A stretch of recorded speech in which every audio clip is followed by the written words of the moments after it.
Hi, I'm Josie, and I'm going to be talking about why I chose to have surgery for my rectocele. So, rectocele is a form of pelvic prolapse where if you have like the birth canal tissue here, it gets really weak, and then in the rectum, when you have a buildup of stool, and in my experience, air, anytime you go to strain or it's just sitting there, it bulges forwards as opposed to backwards. So if you then go to strain in the restroom or anything like that, it's pushing out of the wrong hole and it's not exiting the body, it's just pushing the tissue further. And from what I had looked up, pretty much whenever you get in a situation where you're not having good bowel movements, anytime stuff is sitting there and then you're straining, and it's not going out where it needs to, you are risking further weakening the tissue.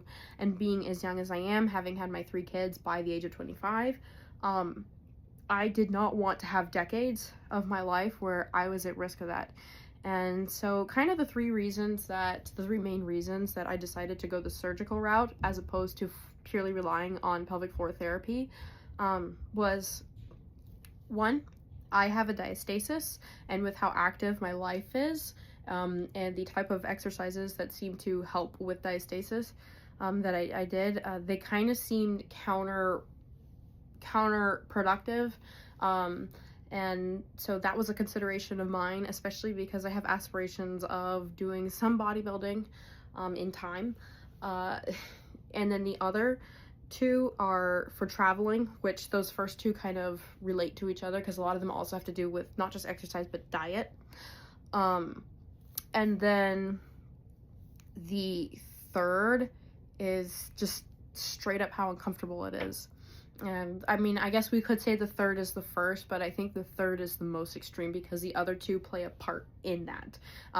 Dealing with the other two made me so uncomfortable. So I first noticed having a rectocele after my second pregnancy. I think even during the pregnancy, it was kind of like, it felt a little bit hard to use the bathroom, but I still could. And there was one symptom in particular, this feeds into the third reason, but one symptom in particular which happened a couple times after I gave birth to my second baby, but especially later in my third pregnancy and then after I had my third baby. Well, fourth pregnancy, third baby. I had a loss, but it's called like digital assistance, and it's not scooping things out of the exit. It is you use a finger or two in the birth canal area, and by straining with your fingers there, your fingers act like a strong thing of tissue. So let's say this is the birth canal, this is the stool, and you're straining, right? And without your fingers there here, it's just going to go here and out. Whereas you put your fingers in, you know, now let's say we've got them like this. Now it's stronger. Your fingers are here stronger. And now because your fingers are there, it goes out where it needs to. The stool goes out into the toilet. And I hadn't even looked it up, but that, as I was pregnant with my last, and then after I gave birth, increasingly, I was doing that a lot more, and it felt like I could feel everything. And it was like, that did not seem right. Because, you know, in like getting pregnant and checking fertility and stuff and learning to, like, with clean hands, like, if you know what your cervix feels like and stuff, you kind of know what that area feels like, and it felt different. And it's not just like, oh, you know, I took a mirror to see how she looked after having babies. No, internally, like, it felt weaker. And when I looked up what that meant, first thing that came up, rectocele. And so when I started looking into that, I was like, oh, okay. So that started to happen, which I also noticed anytime I did exercises, it felt like stuff was just coming out. Anytime I would sit, it felt like things were just kind of falling out. And it was really frustrating. but it mostly affected my bowel movements. I never really had a whole lot of issues with anything like urination, which is a cystocele. And I have a very mild form of it. But for the most part, I can sneeze and it's fine. But with the exercising, I really noticed it. I really noticed it with exercising. And there's a lot of moves. And then when I eventually did get pelvic floor therapy, when I was like, you know what, I'm looking into this. There's a lot of exercises where you have to look up modifications, and there's a lot of good YouTube channels on here too, because I looked at how they did it. And part of it is like, you can't do the full range of motion. You'll be doing more pulses. You got to be more mindful. But I had a diastasis, and so in looking at those kinds of exercises, but also with my pelvic floor therapist, there's exercises that I can do to help my diastasis, but that don't put pressure on the pelvic floor. But for a lot of what I wanted for the diastasis, because I have an interest in learning to pole dance, and I like to be able to have practical strength in terms of doing chin-ups, pull-ups, all of that, squats, deep squats. Those are all things that, well, deep squats and squats, think of it, you know, they're putting pressure there, but they all use the stabilizer muscles, which is pressure on your abdomen. And when you have the pressure on your abdomen, it pushes down into your pelvic floor, and I had to stay away from that. And I'm not really willing to just give up all of that. And I tried to do a lot of the therapy exercises that takes all the pressure off the pelvic floor. And when I did them, yes, it helped with the pelvic floor, to not have that kind of like pressure falling feeling, or like pressure things bulging out. But what in turn also happened is I could tell my abdomen was suffering for it. And I didn't like that.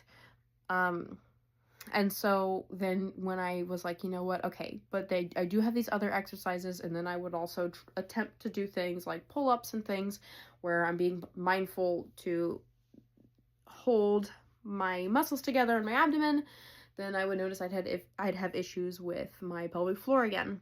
And so kind of another thing that kept happening too is, well, I'll save that for the end. I'll save that for the end, because that's just being uncomfortable. But for someone who likes to lift weights, and I want to do progressive overload, and I want to do an increasing number of mobility exercises, to just not be able to do any of that, even at body weight, is not something that I really want to deal with. I think the one exercise that really didn't have any issues was walking and running, and learning to run.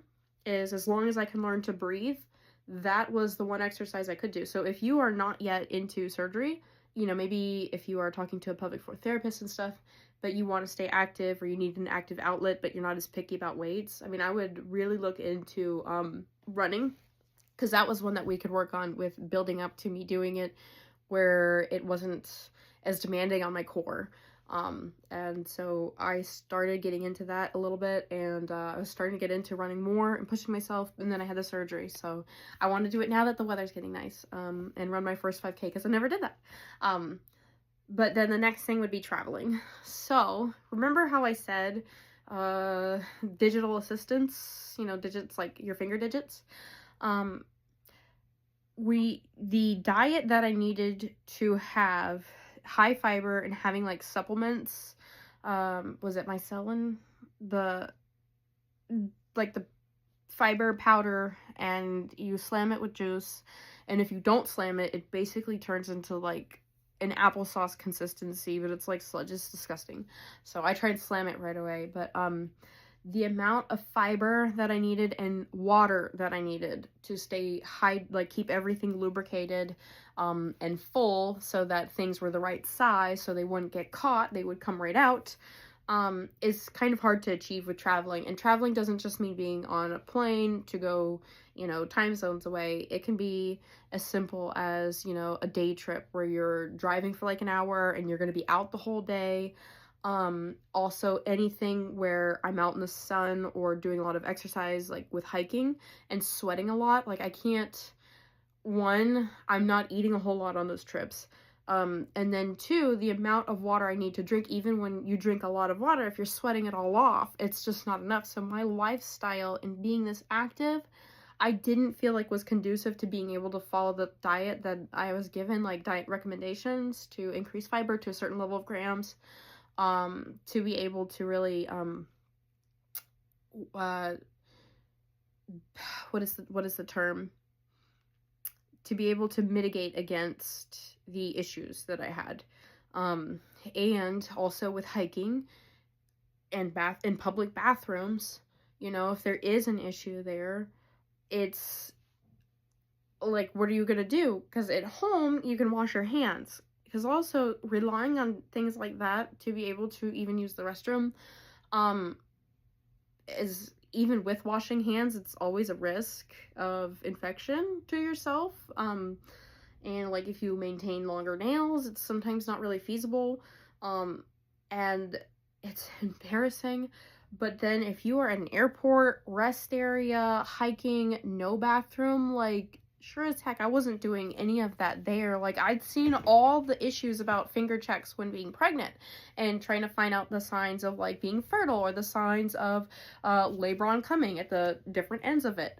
And it's, so you just deal with being uncomfortable. And as I've said before, like, that risk of just having stuff sitting there it's not really helpful.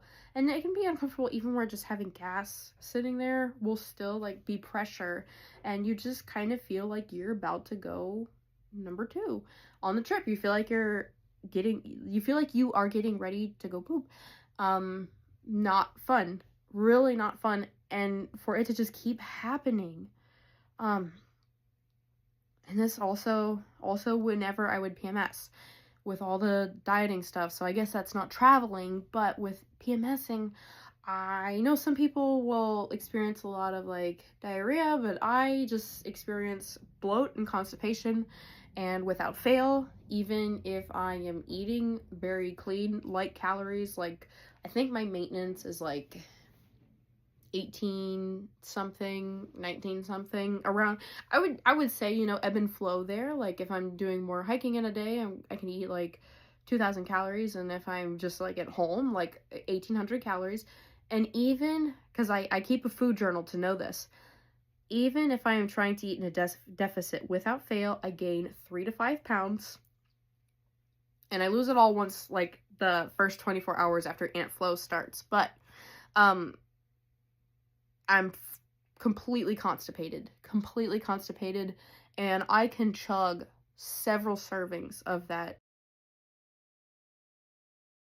and be desperate taking stool softeners, and I will pass small rocks that don't do anything. And then when I finally have, my menses, then we're good.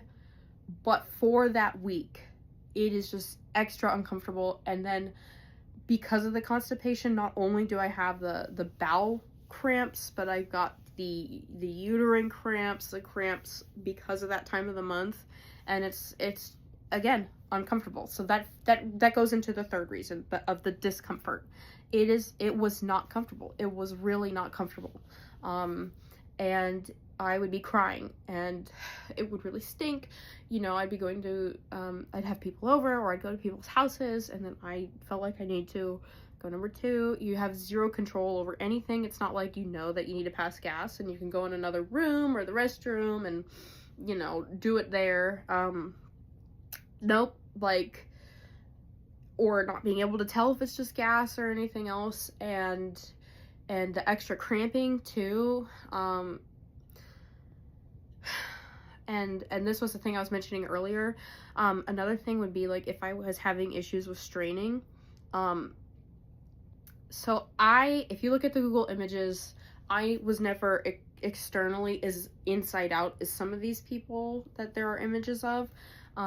But I would go up to an inch of the back of the birth canal being exposed. And I would have to like lay in my bed and hold my legs up and like my knees up, feet down, knees up, and like tilt my pelvis up, and just kind of feel like things were falling back into place after that happened. But when that would happen, this would happen a lot, is things lubricate themselves, and then when I would just be anytime I would like sit, my underwear, panty liner, whatever was against it, it would like stick to like glue. And then when I would shift positions or get up, it would peel off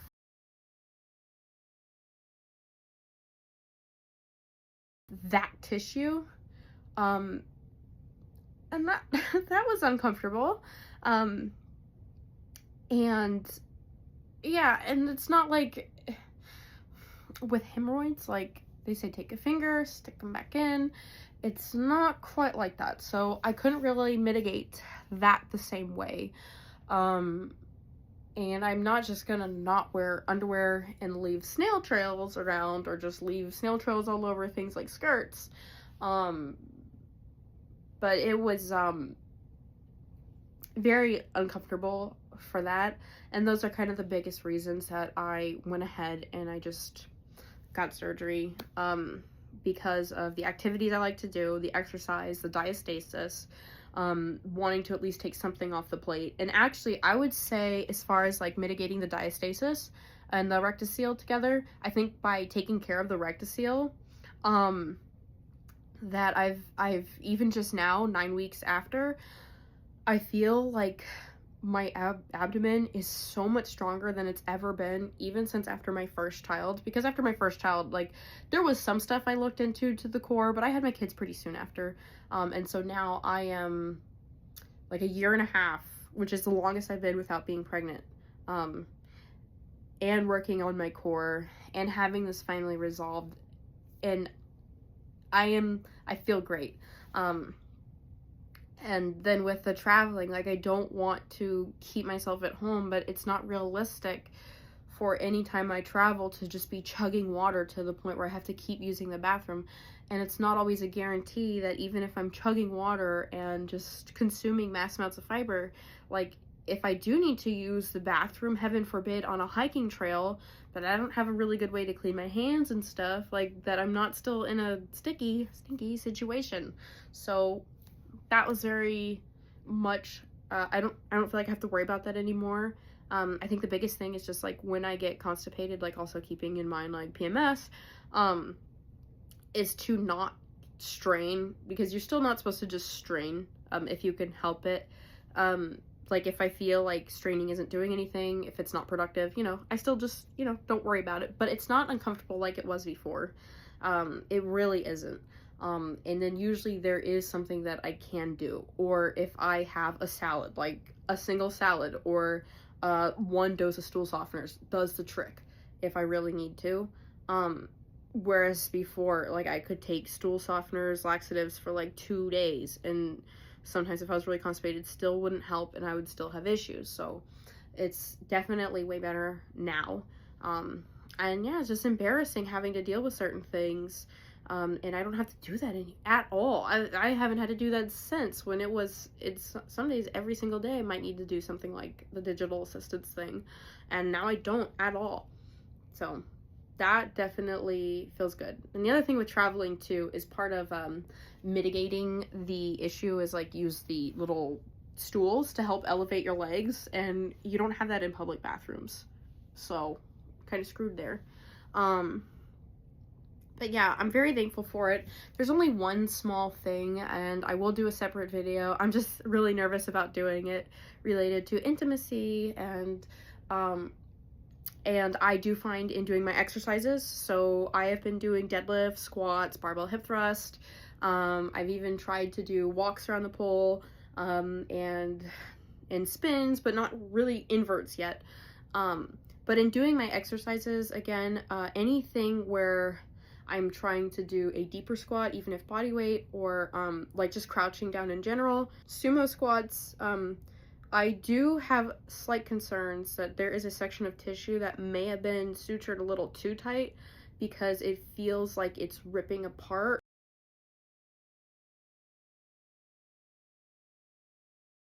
And not to scare anyone, because for the most part, I still would rather feel like this for the rest of my life if there's nothing that they could do than how I felt before.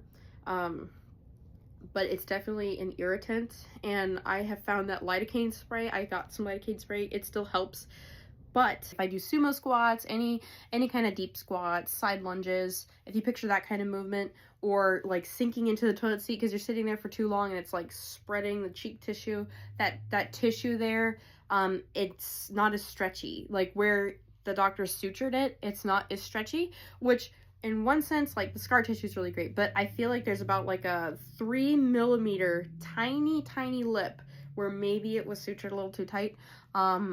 But again, that is not as irritating as the entire bulge and issue of like whenever I had stool or gas just sitting there and being uncomfortable. The only thing is when I'm doing my exercises, it can get a little bit irritated, and then it itches. The biggest thing is that it just itches afterwards. So I am starting to do exercises, but I still have to be very mindful of that. That's about as much as I'm going to go over in this video, and I will save more in depth on that in the next video. And I will be posting more videos about like getting back into exercising. It's kind of vulnerable putting myself out there actually exercising, because when you do that, you introduce everybody telling you your form is wrong. And I do have an issue with like leaning off to the side, so I don't know, there's scoliosis in the family. I mean, maybe I need to actually see a chiropractor. But also in dealing with rectocele, like there's lots of modified exercises in dealing with recovering, still modified exercises. So yeah, my form's not going to be the standard, but there's a lot of modifications going on, but I am exercising again. So it only seems fair to kind of share like me living my life. So if you are curious about, because this can look really scary when you look it up. And if you look up the wrong thing, the way they used to do it with a mesh, and I don't know if there's doctors that still do it, it's like a 66% failure rate. I did not get the mesh surgery. This is a no sling. There's a section of tissue that they take out and they suture it like crazy, so that it creates hardy scar tissue. So instead of using your fingers, that scar tissue is really, really great and strong. And I can attest to that. It's been wonderful. There's just that tiny little itchy spot when I exercise and stuff that I'll figure out, like, I'll see, you know, does it soften in time, or maybe there's a way that they can just separate a tiny little 3 millimeter section. We'll figure it out. But for the most part, I am like living my life again. I love it. And I will do a video addressing like relations again with my spouse. But yeah, it's definitely as far as the daily living, great. So yeah, you hear me doing this. I know that the next video, I've had enough encounters that I do think it would be appropriate to do a video about being intimate again. It's just, I don't know, maybe I need some encouragement in the comments, because I imagine a lot of us got here because we made the babies. So, but yeah, it still might be like a month or two before I do that, because I don't know, it's just, I'm nervous. But just overall living, my diet, way less concerned, traveling, way less concerned, hiking, so much better, exercising on average, so much better, being able to like pick up my kids, sit, like literally just being able to sit like this, I could not, do before. I couldn't even sit like this prior to surgery without feeling it, and then to get out of this position to then stand up, and especially when you have to get up quickly to chase kids, I couldn't do that. I could not do that without it like feeling like, you know, I'm making it worse, because you can feel that weakness. You can feel it kind of bulging outwards, especially when it's getting stuck to your underwear and then peels off. Yeah, so I'm glad that I did this for myself. There's definitely some bumps in the road in terms of recovering, but it was just, you know. And the other thing too, when you are full of poop, when you feel like that, you know, some people, what is the word? You're just full of crap. Yeah. And it's toxic. And so to have it stuck in there because you can't push it out normal sucks. And sometimes it's hard to explain to certain doctors about how you're constipated, but it's not in the upper end. It's literally because you can't push it out. Like, it's frustrating. So I'm rambling at this point, but I hope this kind of addressed why I went the surgery route. And I look forward to being able to share more of the recovery. I do think with time it'll just continue to get better. But yeah, that's about where we're at now, trying to basically start doing exercising again, being able to do heavier weights again. And I'm very much excited to be doing my travels again without having to really deal with this issue, because it would have me in tears every time, you know, being less afraid of my PMS week. And yeah, so that's how it's been for me, 9 weeks post-op. I hope that this video is encouraging, makes things a little bit less scary if this is something that you're looking into. And again, if you found those stats on like 60%, 66% plus failure rate, that is the mesh version. I had the no sling version. It's reliant on sutures and scar tissue. So anyway, if you are curious about this kind of stuff, please subscribe. And if not, you know, I do some other stuff, but I hope that this was helpful, and if this was useful to you, like the video, and I need to stop now, so bye.